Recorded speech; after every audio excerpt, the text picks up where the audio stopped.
विष्णुं जिष्णुं महाविष्णुं प्रभविष्णुं महेश्वरम् अनेकरूपदैत्यान्तं नमामि पुरुषोत्तमम् विष्णुं जिष्णुं महाविष्णुं प्रभविष्णुं महेश्वरम् अनेकरूपदैत्यान्तं नमामि पुरुषोत्तमम् विष्णुं जिष्णुं महाविष्णुं प्रभविष्णुं महेश्वरम् ಅನೇಕರೂಪದೈತ್ಯಾಂತಂ ನಮಾಮಿ ಪುರುಷೋತ್ತಮಂ.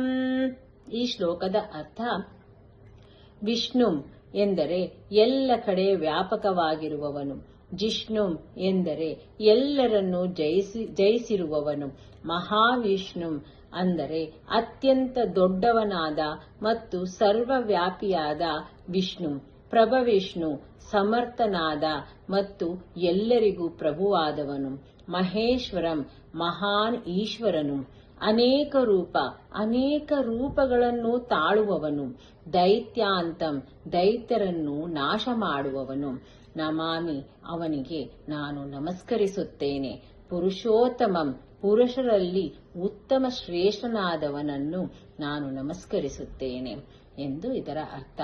ಅಂದರೆ ಎಲ್ಲೆಡೆ ವ್ಯಾಪಿಸಿರುವವನು, ಸದಾ ಜಯಶೀಲನು ಮತ್ತು ರಾಕ್ಷಸರನ್ನು ಸಂಹರಿಸುವ ಪರಮಾತ್ಮನಿಗೆ ನಮಸ್ಕರಿಸುವುದು ಎಂದು ಇದರ ಅರ್ಥ.